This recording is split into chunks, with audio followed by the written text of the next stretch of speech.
I'm going to sort of try to create, at least visually for you, a little bit of the ambiance of the Quilt Surface Design Symposium and tell you a little bit about the genesis of this institution and also the exhibition that's upstairs in the gallery, which I should emphasize is there because of the upcoming symposium. The theme of the symposium is education in the quilt maker. And in thinking about what we wanted to have in the gallery when the symposium took place, the idea struck me that there was so much exciting work generated by Quilt Surface Design Symposium that it would be an ideal subject for a show. The work upstairs in the Hillstead Gallery looks great. We could have filled 5 times the space with the number of possibilities. So it's a really condensed view, and it certainly isn't intended to represent the best of the work, either the best teachers or the best students that have come out of Quilt Surface Design Symposium, because there were a lot more. It was what we could fit in this gallery at this time. And it was, there are people that we would have liked to have been in the show who couldn't participate because they had other obligations. If any of you are heading to Columbus, Ohio in June for the 2007 version of the Quilt Surface Design Symposium, the exhibition Give and Take will be replicated at the RIFFE Gallery in Columbus this summer on a bigger scale. So they are adding artists to the exhibition. But the concept is essentially the one that you're going to encounter when you go upstairs to the gallery. I'm going to start with a couple of quotations, because these quotations really kind of set the stage for the experience that Quilt Surface Design Symposium represents. Through the years, my teaching has improved as I continually question whether I am truly communicating the necessary information and most useful method. I strive to provide a comfortable working atmosphere where mutual respect allows for creative freedom. As a teacher, one of my roles is to foster risk-taking and experimentation in the classroom. Preparing materials and examples, planning subject matter and method, and collecting inspiration require much time and thought. But there is the return from teaching that I had not calculated. I have learned that teachers and students are involved in a symbiotic relationship, each thriving on new insights from one another.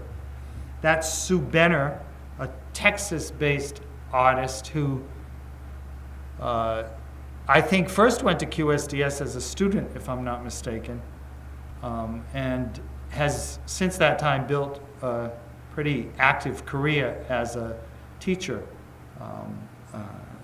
at lots of different venues besides Quilt Surface Design Symposium, but that is one at which she frequently teaches.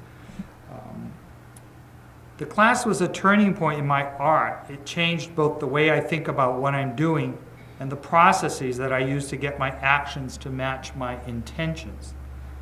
It was as if I was shaken free and given direction and a shove by people who accepted, respected, and responded honestly. From that piece in June of 2006, I am embarked on a multi-piece series. I think it's the best work I've ever done. I am certainly more confident in the direction I'm going, even if no one can tell whether I'm visioning female parts or the male principal.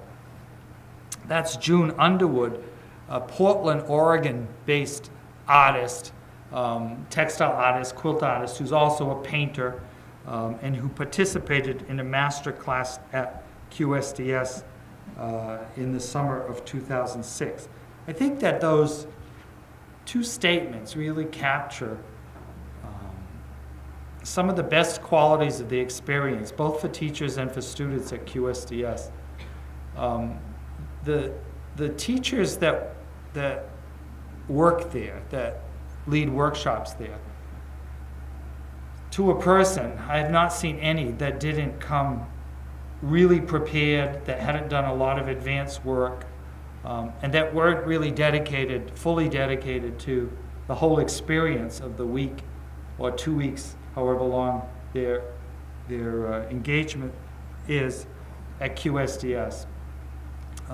Some, like myself, I have taught there, give advanced assignments and send out reading lists in advance so students come prepared. During the course of the sessions at QSDS, there's lots of important exchanges that go on outside of the classrooms. So it's almost a 24-hour-a-day experience for people who attend. This annual conference takes place, as I mentioned, in Columbus, Ohio, and it is recognized internationally as one of the premier venues for high-quality workshop instruction, but maybe even more importantly, for networking among non-traditional quilt makers. QSDS, as it's called, was the brainchild of quilt artists Nancy Crow, who you see here, and Linda Fowler, who you'll see momentarily. And their 2-week-long series of intensive courses and guest lectures began in 1990 on the campus of Pontifical College Josephinum, which is a seminary on the north side of Columbus. It's really sort of just outside of the biggest ring road, that interstate that circles Columbus.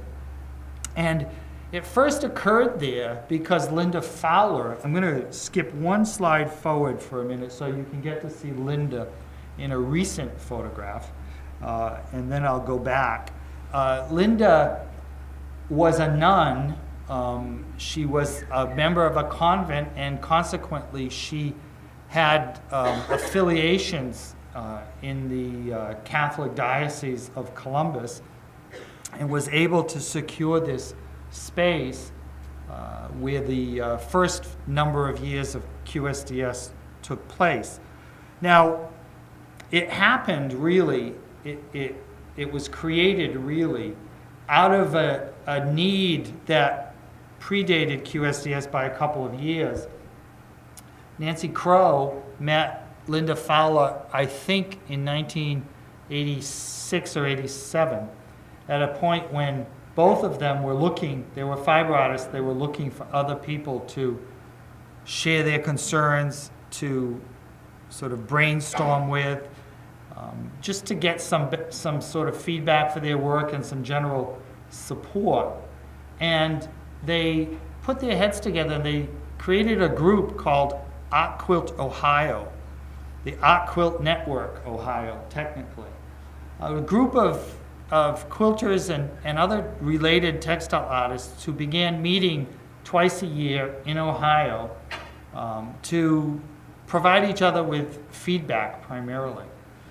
And that was really the real genesis of QSDS, because it was in those brainstorming sessions and those meetings among quilt artists in the mid-'80s that the idea for an institute of some sort, a kind of summer camp, if you will, that would provide training for quilt makers interested in going beyond traditional design and traditional process, could happen. And incidentally, the Art Quilt Network Ohio gave rise to a sort of spring-off in New York City called Art Quilt Network New York that is still meeting. Both groups still meet to this day. And the New York group met on an annual rotation and had these series of talks and slide presentations and guest speakers and critique sessions and feedback sessions for artists. So it was a kind of a support group. Those two groups really are the original genesis of QSDS. So over the last 17 years, it's moved around a bit. It moved from the Josephinum to campuses of Ohio University in Athens and Ohio State University in Columbus, and currently occupies much of the meeting space of the University Plaza Hotel and Conference Center near the Ohio State University campus. Now it's under the direction of Linda Fowler and Tracy Rieger, to whom Nancy Crow sold her interests in QSDS in 2001. But it remains the model of what a motivational, inspirational, and supportive educational environment can look like. From the start, QSDS's programs emphasized innovation and exploration and favored instructors and workshop offerings that privileged experimental technique, authoritative design pedagogy, and, probably most important, critical thinking. The founders of QSDS understood the need in the quilt community for instructional approaches that developed the right brain modality, indispensable for artists seeking to break new ground or to push their expressive capabilities. And in these slides, incidentally, you'll see some of the artists, teachers whose work is included in the exhibition. Not all of them, but some of them. I think some of the students as well. The roster of instructors has included numerous BFAs and MFAs, recipients of National Endowment for the Arts fellowships, and artists whose works are included in major museum, corporate, and private collections. Besides Nancy Crow herself, who continues to teach periodically at Quilt Surface Design Symposium, these artist teachers have included Pamela Studstill, Pauline Burbage, Jane Dunewald, Joyce Stocksdale, Marianne Jordan, Joyce Scott, Stephen Pentak is the author with Richard Roth of a book called Color Basics that is actually being used in the textiles department right now in a course. Dorothy Caldwell, Canadian fiber artist, Carol Shin, Linda McDonald, Risa Nagin, Judy Warren Bladen, Jane Sassaman, Ned Wirt, Akemi Cohn, Ilsa Avix, Leslie Gabrielzi, Christine Zoller, Chung-Hee Lee and her daughter Jiyoung Chung, Judith James, and numerous others, including the artist teachers whose work you will be seeing upstairs. Having myself taught at QSDS, as I already mentioned, 9 of its 17 years, I can attest to the depth of preparation, commitment, and sheer hard work that both instructors and students bring to their experience at the symposium. Because many of those attending are full-time professionals in the outside world, they come to QSDS as focused and purposeful students with demanding expectations. They want to be pushed and challenged, broadened and inspired, and motivated to work through the inevitable sense of isolation and the frequent spells of studio solitude once they return to their real lives. They are all knowledgeable about and generally well-read where the contemporary art, studio craft, and textile arts worlds are concerned, and they are committed to encouraging, informing, and supporting one another.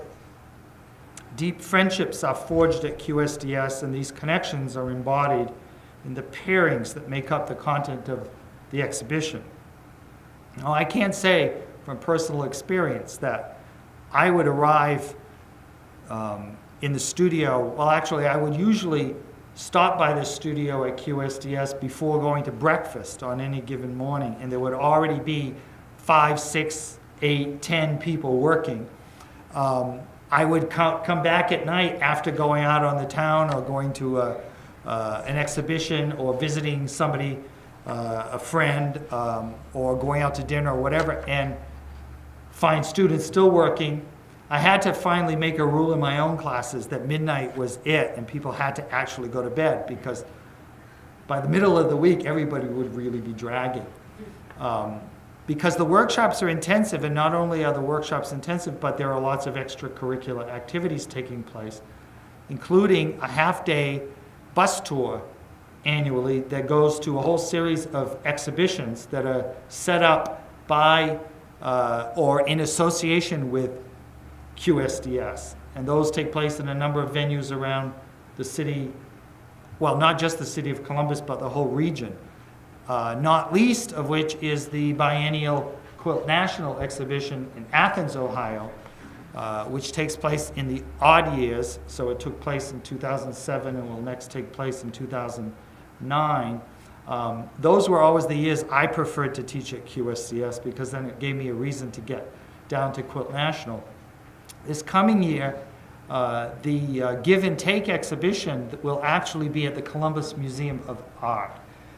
So it's been interesting, too, to watch over the last 17 years how acceptance of the quilt has been manifested through Quilt Service Design Symposium, which when it started was really only even noticed by people in the quilt world. Since that time, they have grown in stature in both the state of Ohio and nationally, to the point where now the foundation branch of QSDS regularly receives support from the Ohio State Arts Council. Well,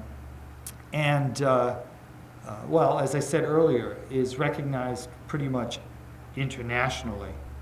The measure of QSDS's democratic and non-elitist atmosphere and outlook is the fact that numerous students have become teachers at the conference, including many whose works are in the exhibition.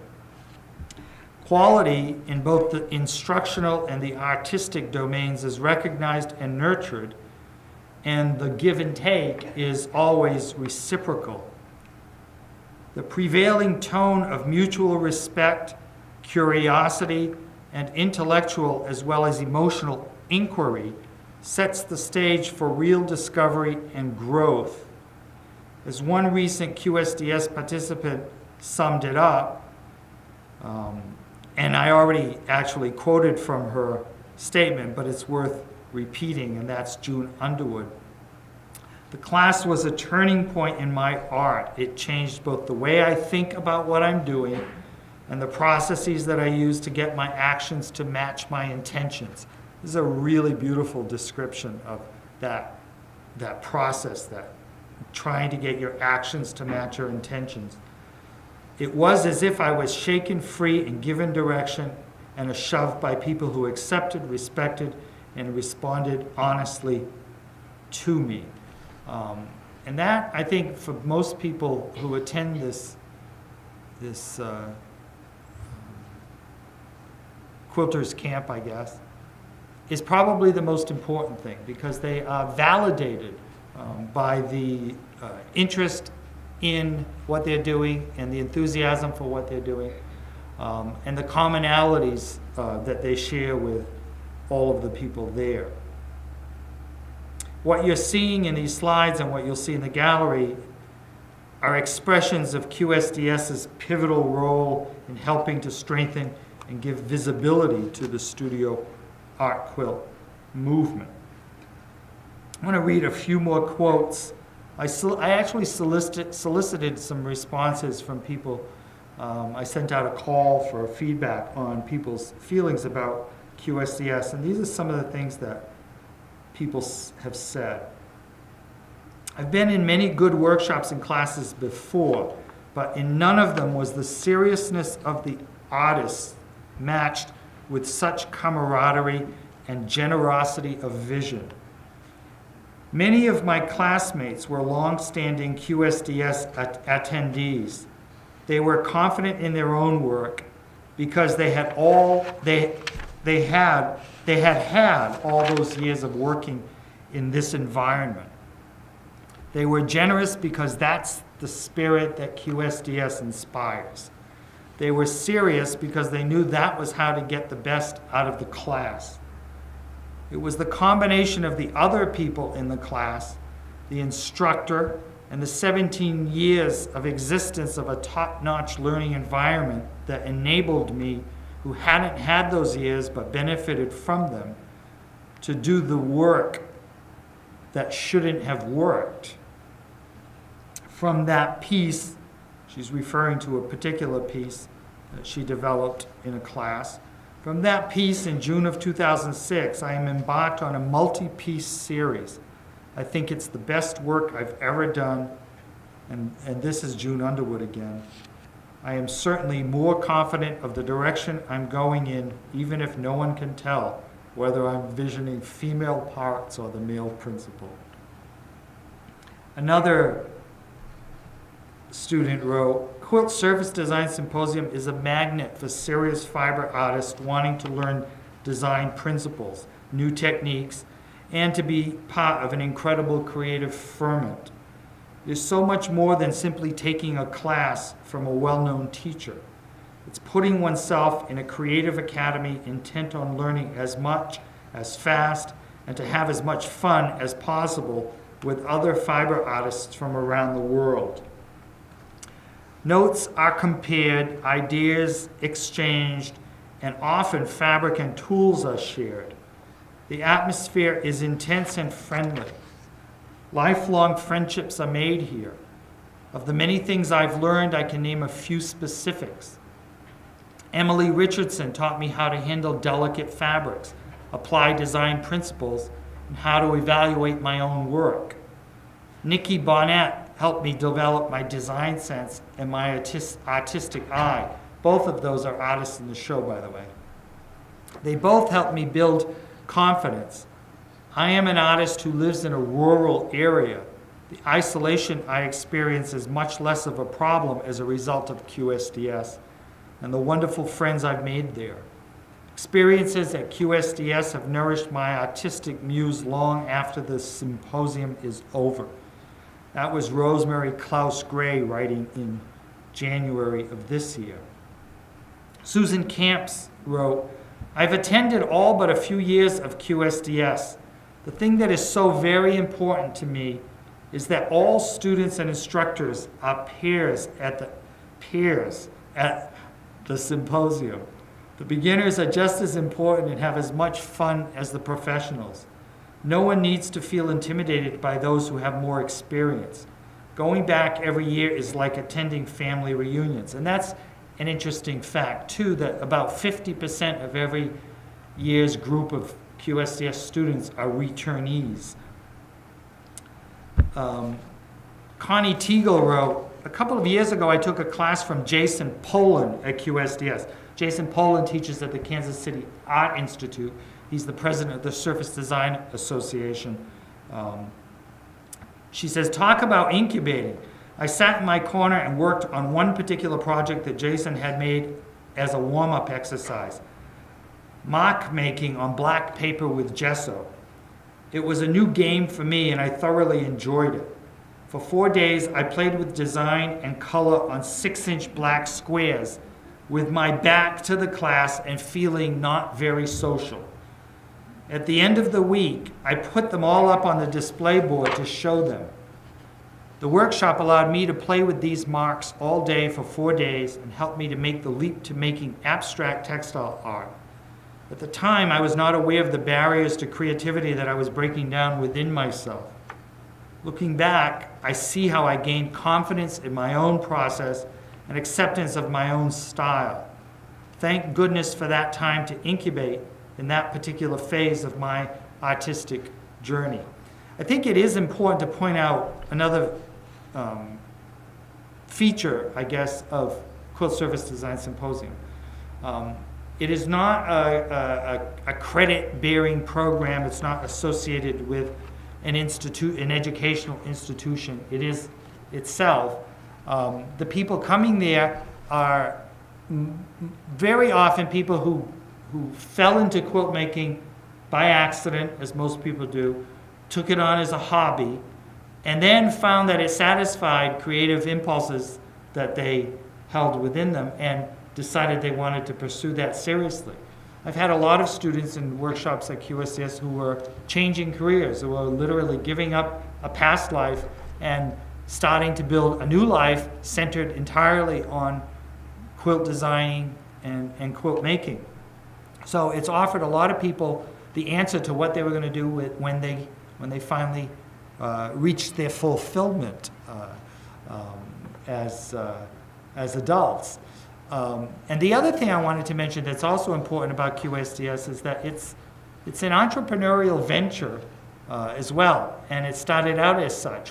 While Nancy and Linda were responding to a real need that they perceived in the quilt community, they were also practical-minded businesswomen who were looking to supplement their livelihood as individual studio quilt artists. So anybody who's worked in that domain, in that capacity as self-employed studio artist knows that you don't just do one thing. You have to be innovative and entrepreneurial from a business standpoint. And that's why most of the people on the lecture and quilt circuit do lots of things. They write, they lecture, they teach workshops, they make objects, and so on. And all of these different things contribute to maintaining a healthy middle-class American lifestyle, which they were certainly motivated, at least in part, to do. Kathy Kleeman is another student who's been multiple times at QSDS and someone that I have had in workshops there, and she wrote this, which I thought was very nice. My first QSDS experience was in 1993, and the class was Joy Seville's problem-solving approach to design. I had not yet discovered the excitement of being an art quilter. I was a wannabe, trying to shed the styles and rules of traditional quilting. I met established art quilters, except that being a neophyte, I had no clue as to their fame, who seemed to be just like regular people and were all very supportive. I saw my first Quilt National and my first Fairfield Fashion Show because of QSDS, and I was reeling from the shock and excitement. It was an eye-opening experience. She goes on to say, I wish I could say that I had this bolt of lightning experience and turned into an art quilter in those 5 days. It wasn't nearly that easy. It took many years of hard work and effort until I felt I had progressed enough to be able to say, I am an artist with confidence. The words of encouragement I heard from other art quilters have stayed with me all these years. You are where you are. Others are ahead of me and others are behind me, but we are all on the same journey. And that really, in a nutshell, sums up the fully democratic and fully supportive atmosphere that QSDS has been able to nurture over the last 17 years. And while there are lots of symposia and conferences that host workshops and so on, none has been able to replicate the particular atmosphere of curious inquiry and analytical thinking and also critical evaluation that QSDS has nurtured over the years. And so I'm really happy that we were able to organize this exhibition to put the spotlight on the contributions that QSDS has made to the quilt world. Thank you all.